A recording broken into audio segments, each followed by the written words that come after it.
Dealing with the Strongman, Part 3. The Devil's Indirect Attack and Satanic Subversion. The Bible tells us that the indirect approach of the devil comes largely through two means, the world and the flesh. We often hear it said that the enemies of the Christian are the world, the flesh and the devil, as though these were three equally powerful enemies. But there are not three. There is only one enemy, the devil, as Paul tells us in Ephesians 6. And our enemy, the devil, uses these two means, the world and the flesh, to make his indirect attack against us. Earlier in Ephesians, Paul addressed these words to Christians and believers, including you and me. As for you, you were dead in your transgressions and sins in which you used to live when you followed the ways of this world, the first channel, and of the ruler of the kingdom of the air, a description of the devil, the spirit who is now at work in those who are disobedient, Ephesians 2:1-2. In other words, Paul is telling us, do not forget your Christians, your followers, your believers, that you too once followed the course of this world. You were under the grip and in control of the ruler of the power of the air, the evil spirit who continues to be at work in the non-Christians all around the world. Paul goes on to tell us in the next verse, all of us who lived among them at one time, gratifying the cravings of our sinful nature, or the flesh in the King James Version, the devil's second channel, and following its desires and thoughts. Like the rest, we were by nature objects of wrath, Ephesians 2:3. The most basic of these two channels is the flesh, our sinful nature. When the Bible uses the term the flesh, it does so in a symbolic sense. Many of us, when we approach middle age, are troubled with too much flesh, but that is not the sense in which the Bible uses the term. The flesh in this context is not our bodies, not the meat and blood and bones of our physical life. It is a term that describes the urge to self-centeredness within us, the distortion of human nature which makes us want to be our own God, the proud ego, the uncrucified self that is the seat of willful defiance and rebellion against authority. We are all born with this sinful nature. None of us had to go to school to learn how to sin and be self-centered. Who taught us to lie? Who taught us to be proud and bitter and rebellious and defiant and self-centered? We never had to take classes in these. We're all experts in how to sin by the time we are ready to go to school. We are all born with the flesh, and it is the presence of this sinful nature that makes us sinners. James calls this the wisdom which is from beneath, which is earthly unspiritual of the devil, James 3:15. It is the devil attacking indirectly through the essential sinful character of our human nature. Paul says in Romans, as J.B. Philip translated, everyone has sinned. Everyone falls short of the beauty of Yahuwah's plan in Romans 3:23. The world, on the other hand, is the corporate expression of all the flesh-centered individuals who make up the human race.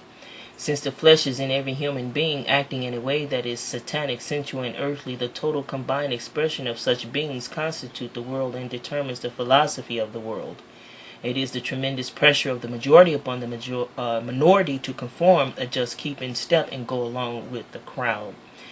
When the Bible addresses itself to Christians or believers, it says, do not conform any longer to the pattern of this world, as mentioned in Romans 12:2.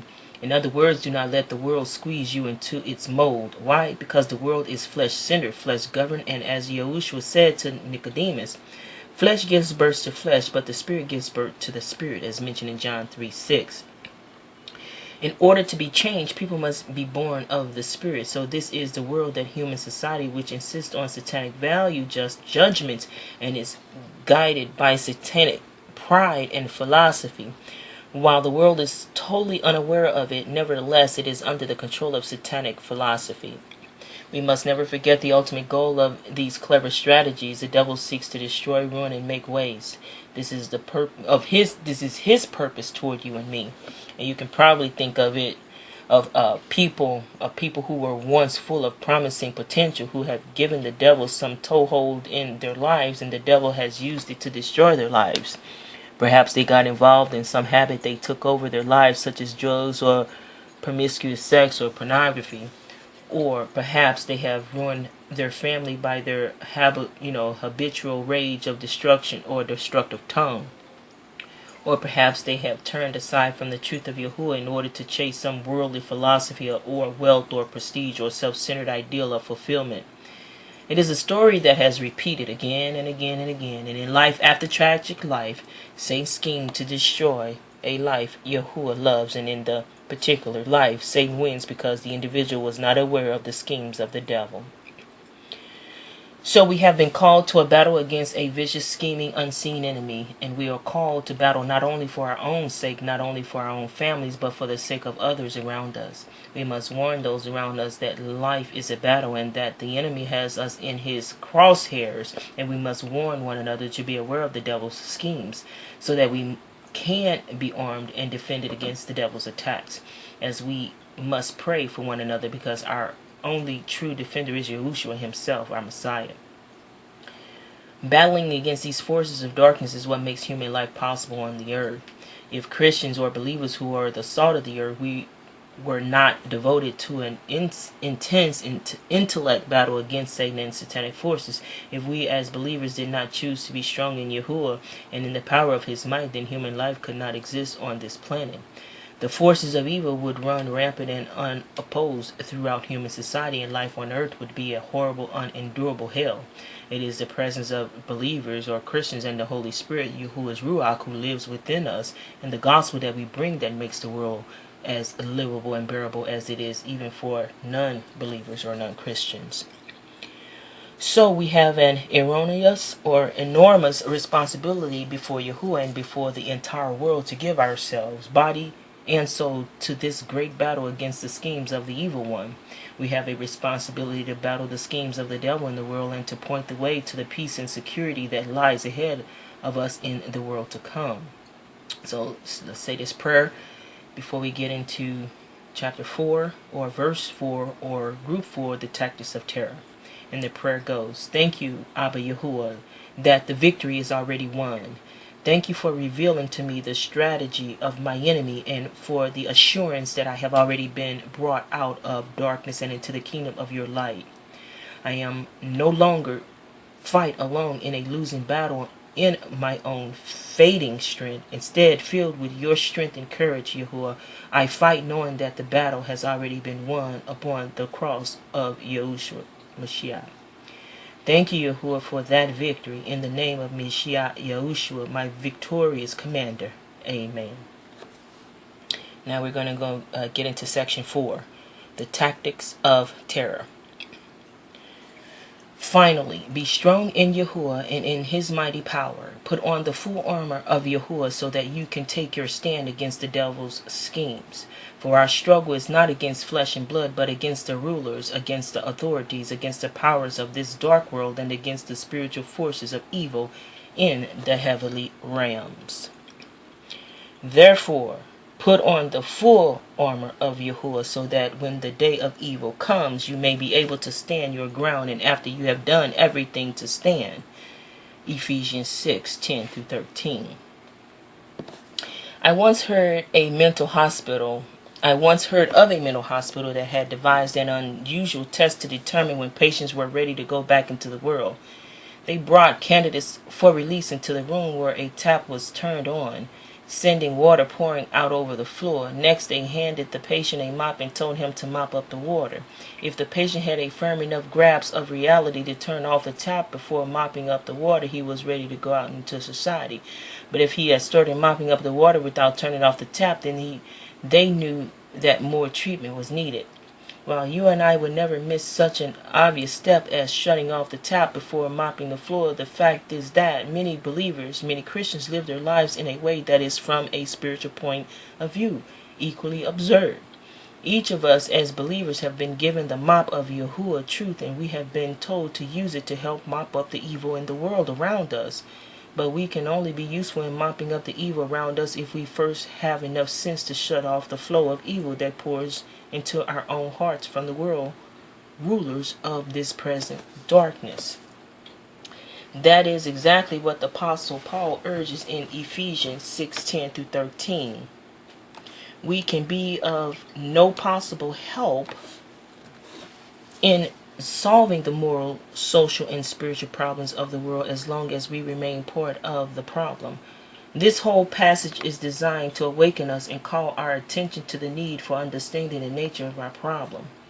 As we have seen, it is through the channels that the Bible calls the world and the flesh that the devil makes his indirect and most insidious attack upon human life. The world in human society alone will, with its prevailing false values, morality and immorality, godlessness and atheism, atheism and hedonism and paganism, new ageism, and other deceptive ideas of isms. The world brutally demands our conformity to its false values and ideas and mercilessly punish those who refuse to conform. That is why, down through the centuries and right into the present day, the world has practiced persecution and intimidation against believers or Christians, because when believers or Christians truly practice their faith and preach the gospel, the world and its false values stand exposed and condemned. The flesh is that urge within us toward total autonomy and rebellion, toward being our own little gods, accountable to no one, responsible to no one, obeying no one, respecting no one, and running our own little worlds to suit ourselves. It is that continual tug of self-centeredness and selfishness within each of us that keep us from obeying completely Yahuwah.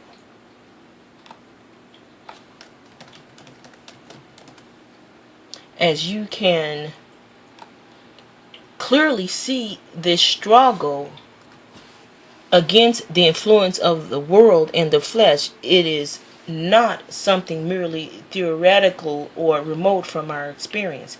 It is a battle in which we are all engaged every moment of our lives, because the world, the outer arena of battle, is always around us, while the flesh, the inner arena of battle, is always within us. We cannot escape the world, nor can we run away from the flesh. We must always begin our battle right at the point where we are.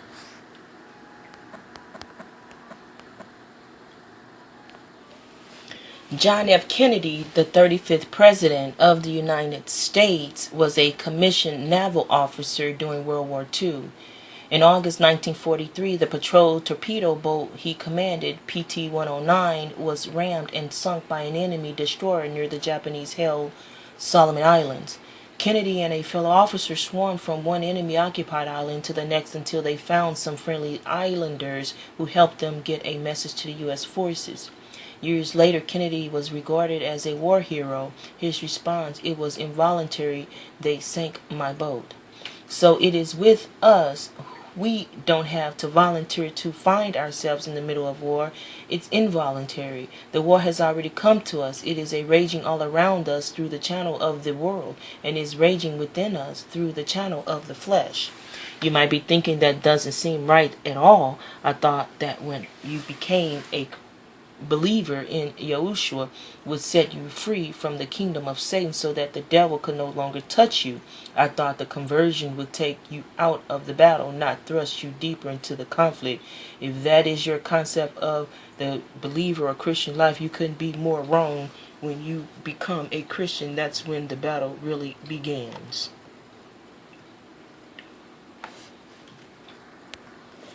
Miserable believers or miserable Christians. Certainly it is true that the devil can never totally defeat a believer. Those who are genuinely of Yahuwah, who have come into a saving relationship with Messiah Yahushua, have been delivered from total defeat. The devil can never get us back into the position of unconscious control he wants to exercise over us, as he does over the rest of the world. But the devil can demoralize the believer. He can frighten us and make us miserable. He can blunt our effectiveness and make us feel weak and unfruitful for Yahuwah. Even though we are ultimately victorious through Mashiach Yahushua, it is at times possible to be more miserable as a believer than you ever were before. The devil has a special reason for wanting to make believers feel defeated, because a demoralized believer is a believer whose effectiveness has been diminished. The unredeemed worldling are no problem to him. They are already in his grasp. Let them try to solve the problems of their lives in the world through legislation, education, and a change of environment. None of that bothers the devil in the least. He is quite content to let them go on rearranging the pieces of the puzzle without ever solving it. But the presence of every believer or Christian in the world bothers the devil greatly. Why? Because each believer is a potential threat to the solidity of the devil's kingdom, to his rule over the rest of mankind, and that is why the devil focuses special attention on us and seeks to hinder and discourage us. But it ain't happening here. When a believer or Israelite of Yahuwah lives in obedience to the will of Yahuwah, he threatens Satan's rule on earth. Every effective believer or Christian in Yahushua is a potential door of escape, helping worldlings to move out of the devil's realm of darkness and into the Yahuwah's realm of eternal light and life. Every believer or Christian who believes in Yahuwah and Yahushua, who lives a life that is yielded to Yahuwah and resistant to the schemes of the devil, is a corridor of liberty, a center of life, dispelling one more patch of darkness and ignorance from the world around him. The devil cannot allow people to escape from his dominion, so he is especially vicious and persistent in his attacks upon believers.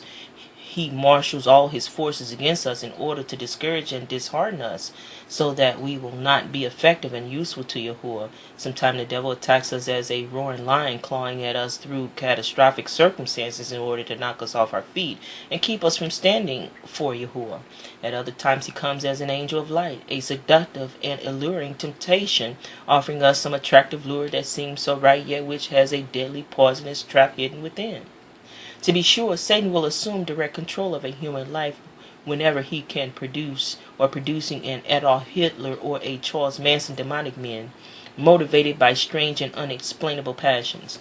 Sometimes the devil assails us through the world with an intimidating pressure to conform, to not be different, to go with the flow, lest we be ostracized and thought of as fanatics or religious extremists. But most often the devil comes in disguise through the channel of the flesh, our inner selves, with silken, subtle, suggestive schemes. That is the avenue of satanic attack. The Apostle Paul warns us more strenuously about the subtle schemes of the devil. The original extremist. According to the Bible, the flesh is, or in this symbolic sense, is identified with the body that ultimately dies. Paul says, but if Christ or Mashiach Yahushua is in you, your body is dead because of sin, yet your spirit is alive because of righteousness. Romans 8:10. Notice that Paul doesn't say your body is growing old and dying, as we would say. No, he says that the body is already dead. He looks to the end of our physical lives and say that it is as good as dead already. In this temporary state we live in prior to our resurrection, the body is the seat of sin, or the flesh, this evil principle of self-centeredness within each of us. Therefore, the flesh is going to be with us for life. We may as well face that. We are never going to get away from it. We shall never escape it until the wonderful day of the resurrection from the dead. But the body, soul, and the spirit of man are inextricable tied together. No one can understand this. Where does your soul live in your body? Do you know? No. But you know that you have a soul. Even though no one can locate it in the body, the relationship between the body, soul, and spirit is beyond our comprehension. But because they are so inextricably tied together, the flesh linked to the body touches the whole person. This is an important concept to understand. This means that the devil can influence us in the body, in the soul, and in the spirit. He has access to the whole person through the channel of the flesh. But another way, we are subject to the influences of these world rulers of this present darkness through our mind, our feelings, and our actions, through our intelligence and our emotions, and our will. We need to see how this works. Through the channel of the mind, the intellect, the devil makes his appeal to human pride. Through the channel of the emotions, the devil works on human fears and passions. In the realm of our actions, our behavior, the things we choose to do and say, the devil makes his appeal to pleasure, since we are essentially sensuous beings. See how accurately this concept is illustrated by the story of Eve in the Garden of Eden? We are told that when she saw the fruit was good for food, it offered the pleasant sensation of eating, the appeal to the body, and it was a delight to the eyes, awakening within her a sense of beauty, the appeal to the emotions. And when she saw that it was desired to make one wise, the appeal to the pride of mind, the appeal to the intelligence, and the love of wisdom and knowledge, she took it and ate. These are simply the channels by which human beings are moved, whether for good or for ill. This is the way men and women are. Both Yahuwah and the devil appeals to us and seek to move us through these channels: the emotion, the heart, the mind, the intellect, or the intelligence, and the will, the power to choose. You may say, if the devil and Yahuwah both move us by the same channels, what is the difference? The difference is simple this: the devil moves to create an imbalance and eccentricity. The devil is the original extremist. Yahuwah moves, however, toward balance, harmony, and beauty. The difference is not how they work, but the direction in which they move. A sanity of balance. The greatest of the gospel is in its appeal to the entirety of humanity, to our whole being, body, soul, and spirit, and to the whole of life. It is this fact that reveals the divine origin of the gospel so clearly. The gospel of Mashiach Yahushua Yeshua touches and explains all of history. It has a clear and consistent worldview, and it proves or provides a framework for every science, every endeavor to investigate reality, and every effort to understand and make sense of all the events of history. The gospel is not content simply to treat the symptoms of the human condition. It offers a radical solution to our fundamental problem.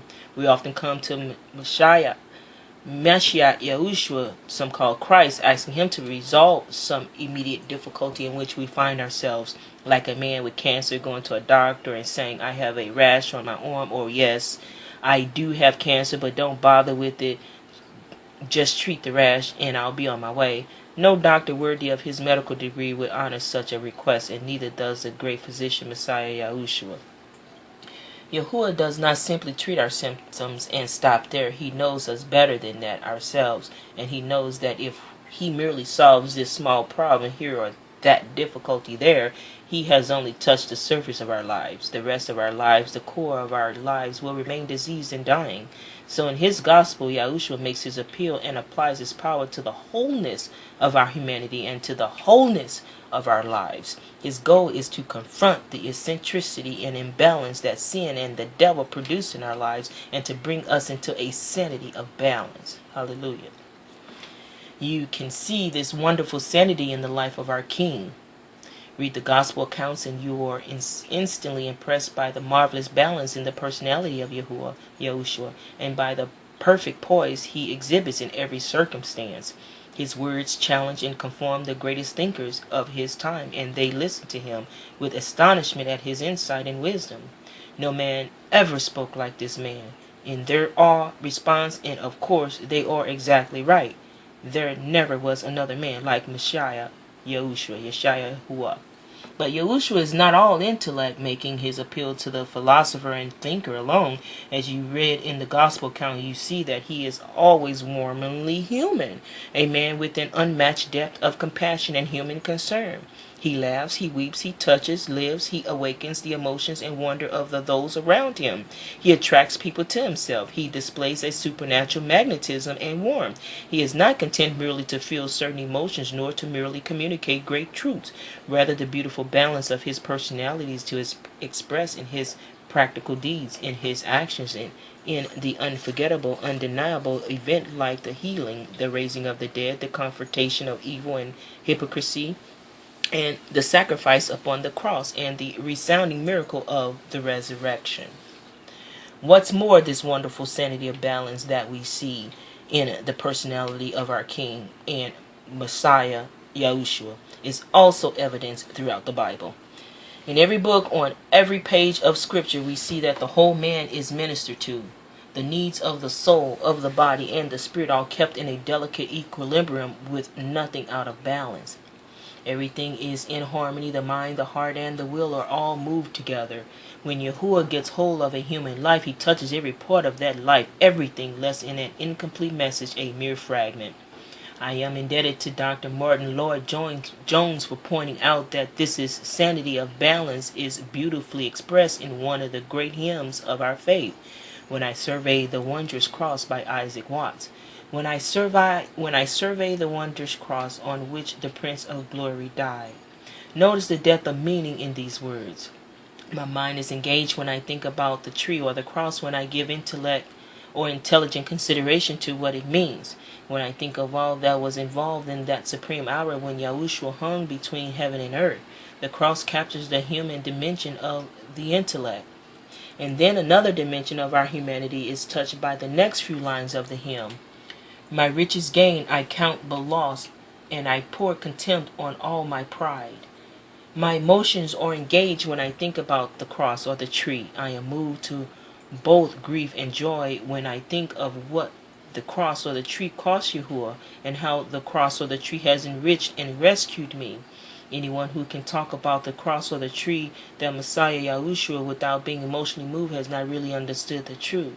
The truth of the cross is designed to reach the heart, to move us and involve us at the level of our feelings. And this hymn goes on to probe our emotion response to cross, to Messiah, or some that call Christ, Yahushua, and the cross in the next lines. Where the whole realm of nature, mind, that were a present for too small, here compressed into an economy of words is a sense of the grandeur of the work of the cross or the tree, the extent of it and the glory of it. Love so amazing, so divine, demands my soul, my life, my all. Love does what? It demands. My will is engaged when I think about the cross or the tree. In the words of this hymn, I find it a compelling call to action. In his baptized imagination and poetic soul, Isaac Watts understood that the appeal of the gospel is to the entire span of our humanity in all of our human dimensions. The whole human being, mind, emotion, and will is totally engaged by the cross or the tree of Messiah Yahushua, Yeshua. That is how Yahuwah works. He is true, he is balanced, and he calls each of us to this same sanity of balance. Godeker caricatures. Now let's contrast the wonderful balance of Yahuwah with the actions of the devil. What does the devil try to produce in our lives? He tries to create imbalance. He works over time to enlarge one element of human nature at the expense of the others. He pushes us toward extreme and tries to turn us into people who are characterized by only one thing. Instead of the whole balanced person, we are caricatures of what Yahuwah created us to be. Caricatures. There are many who actually take pride in emphasizing one part of their being above everything else. There are the intellectuals, there are the intellectuals, we call them eggheads or brains. They say there is nothing important in life but the mind, the ability to reason, and they give themselves over completely to the development of that one area of life. As a result, they are so absent-minded, so impractical, so emotionless and arid in their personalities that we can hardly live with them because they are out of balance, and we call them eccentric. Then there are the emotional people, those who say, oh, don't talk to me about intellectual things or practical matters. I'm a free spirit. I want to experience life. I want to feel. These people are always living in their momentarily emotions. They are led about by their feelings. They do not make careful, thoughtful decisions based on biblical principles or fact of information. They simply do whatever feels good or feels right at the moment, and as a result, they create enormous chaos for themselves and the people around them. The world has become increasingly filled with people who believe that feelings are under the matter, or feelings are all that matter. Rarely anymore do you hear people say, what do you think about this or that? Usually people today ask, how do you feel about it? Some feelings-oriented people are given to intense, obsessive self-examination. They marinate themselves in their own emotion and or narcissistically introspective, endlessly examining themselves. Of course, there is nothing wrong with self-examination kept in balance with the focus of Yahuwah and on others. A certain amount of inward focus is very much a part of the believer's life or the Christian life of Yahuwah in Yahushua, our Messiah. But some people never look anywhere but within. They are constantly looking at themselves, examining themselves, thinking about themselves, over-dramatizing themselves, talking about themselves, psychoanalyzing themselves, obsessing over themselves. As a result, they are so self-absorbed, egocentric, and emotional that we can hardly stand to be around them. Then, of course, there are those who say, I have no patience with intellectualism or emotionalism. I believe in being practical. I believe in action. We call such people hard-headed, paganistic, or doers. They are concerned only with these accomplishment, actions, and results. They don't ask, what do you think? They don't ask, how do you feel? They ask, what do you do? They ask, what have you accomplished? They ask, what's the practical use or benefit of this? These are three personality extremes: the intellectual, the emotionalist, and the pragmatic. All three of these extremes are wrong. They are unbalanced. Yahuwah did not create human beings to be extremists. He created us to be balanced, to exhibit a rich and well integrated blend of human intellect, emotion, and will. It is not Yahuwah who produces these extremes in us, but the devil. The devil takes each of these facets of humanity, which Yahuwah designed to be used as human assets and strengths, and he prods us toward an unhealthy imbalance and eccentricity. Take the realm of the mind, for instance. One of the schemes of the devil is to tempt people to exalt reason to the exclusion of faith. Faith is a function of the will of the soul. That is why faith is the most human characteristic of humanity. It is that element of our humanity which is our basic motivator. That is why everyone can exercise faith. You are not human. You are not even alive if you cannot exercise faith. But the devil tries to move from a balance in this area by appealing to our pride. We love to think of ourselves as rational, intellectual beings who have a logical reason for all our ideas, beliefs, and actions. But this exaltation of reason opens the door to error and arrogant self-deception. We delude ourselves into thinking that we are motivated by logic when in fact we are generally motivated by emotions, desires, and dimly understood drives. Then we use our intellect to come up with pseudo-logical, self-deceptive rationales to justify our illogical emotion decisions. One of the great examples of this, which we often hear these days in the worldly teachings, that the Bible is a primitive book for a primitive age, the biblical truth and morality are irrelevant in today's world.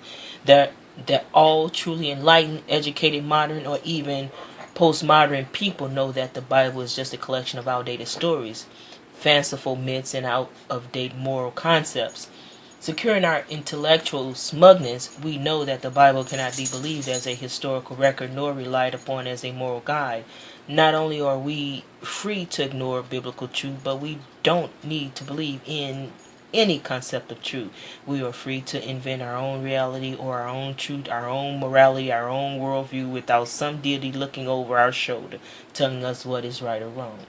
The same people who tell us that the Bible is no longer relevant and trustworthy never stop to ponder the fact that the further our society moves away from the teaching of Scripture, the more debased, corrupt, and cruel humanity becomes. As the world has moved away from belief in Yahuwah and the Bible, we have seen a corresponding rise in crime, political corruption, teen pregnancies, teen suicide, divorce, fatherless children, disrespect for marriage, single-parent families, abortion, pornography, drug abuse, alcoholism, racism, plus a general decline in personal integrity, responsibility, decency, and civility. The worse the world gets, the more people apply the solutions that created the problem in the first place, and that is why there is a spiraling upward of social ills and a spiraling downward of morality and decency in the world. There is an active effort in our society today to erase the image of Yahuwah as a loving Heavenly Father. It began as an effort to devalue Yahuwah, his image, by picturing him disrespectfully as the old man in the sky or the man upstairs. It has gone so far today that even many churches and denominations now picture Yahuwah not as a father but as a political correct and hence biblically incorrect, gender-neutral heavenly parent, or even a heavenly mother or pseudo-goddess. The gender politics of the radical feminist movement have successfully infected the church, seeking to destroy the positive image of fatherhood and manhood in general, and the image of the heavenly fatherhood of Yahuwah in particular. If you want to be a truly enlightened and contemporary thinker today, you must not embrace these patriarchal concept of Yahuwah the Father. No, you must view Yahuwah in a more vague and meaningless way. You must view Yahuwah not as a person but as a force, or as a universal principle, or as the ground of all being. This theme has been offered as if it were a revolutionary advance in the theological thinking. It is in fact nothing but an ancient pagan heresy. We see echoes of our own age in the story of Paul's journey to the center of intellectualism, in his day the city of Athens. As he walked around the city, he found evidence of a superstitious, ignorant, and pagan faith everywhere he went. He even found an altar dedicated to an unknown Yahuwah, or an unknown God. Then he went to Mars Hill and gave a speech to the Athenian intelligent elite. He said to them, "What you worship as something unknown, and I am going to proclaim to you that Yahuwah, who made the world and everything in it, is Yahuwah of heaven and earth, and does not live in temples built by hand, and he is not served by human hands, as if he needed anything, because he himself gives all men life and breath and everything else. For in him we live, and more, and have our beings, as some of your own poets have said. We are his offspring." It's mentioned in Acts 17, 23, 25, and 28. Paul is saying, in other words, look, even you as pagans are intelligent enough to know that Yahuwah does not dwell in temples made of stone. How could the creator of the universe be contained by such paltry man-made dwelling place? Even your own Greek poets recognize the fact that Yahuwah is not far from any one of us, for in him we live and move and have our being. You already know that much about Yahuwah. Now I'm going to give you the complete biblical revelation so that you will know exactly who Yahuwah is. Primitive faith is the simplest level of faith, and we see such primitive, uninformed, arrogant, or ignorant, searching, groping faith among the intellectual elite of Mars Hill, and with many of today's non-specific, non-organized faiths, such as the New Age movement. Many New Agers believe in a concept they call Yahuwah, but they are apathetic or actively hostile toward faith in the Messiah Yahushua. Like the Athenians, they worship an unknown God, and they do so in ignorance.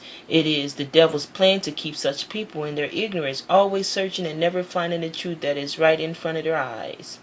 We also see primitive, simple faith in the recovery movement founded by Alcoholics Anonymous. Many in the recovery movement say Yahuwah's prayer and believe in a higher power, but do not recognize Messiah Yahushua as their higher power. This is not a criticism of those who are in this searching, groping stage. There are many believers or Christians today who first introduced to Yahuwah, our God, our Elohim, was in the form of this vague higher power. As they grew in their understanding and dependence upon Yahuwah for their sobriety, Yahushua gradually revealed himself to them. In time, they became not merely followers of a shadow or higher power, but followers of the risen King and Savior and Master, Yahuwah himself in the flesh. But there are also many in the recovery movement who never move beyond primitive faith. There are even some who claim a pagan deity, a New Age concept, or some others substitute deity as their higher power. Though the recovery movement has accomplished much good and have saved many people from alcoholism and other destructive habits, the devil will use anything to accomplish his purposes. It is part of his strategy to keep people locked in a primitive faith, never moving on to a more mature faith in Messiah Yahushua. The devil will frequently keep people in their primitive faith by appealing to human pride, planting such ideas in their minds as, "I'm too sophisticated for old-fashioned Bible-thumping organized religion." In other words, I'm too intellectually superior to those ignorant fundamentalists and evangelical who believe that outdated book full of myths and fables. I believe in Elohim Yahuwah, but I prefer to imagine my own God.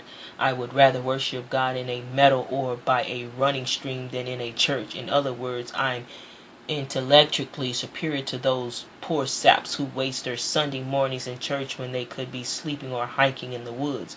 I don't need to read the Bible or go to church to understand Eloah Yahuwah. The Bible can mean anything you want it to, and the churches are just full of hypocrites. In other words, I'm so intellectually superior to anyone else that I can make up any God I want. The devil clearly and cleverly appeals to a human pride and arrogance, duping the intellectual elite into thinking that ancient pagan myths and heresies are really new advances in religion thought. Another scheme the devil employs against us in the realm of the intellect is doubt. The devil plants his heresies and insights, false teachings. False teaching always takes an extreme position, exaggerating one particular aspect of truth and blowing it out of proportion, turning some small piece of Yahuwah truth into an overblown extreme position. The devil even uses this ploy to promote false ideas about himself.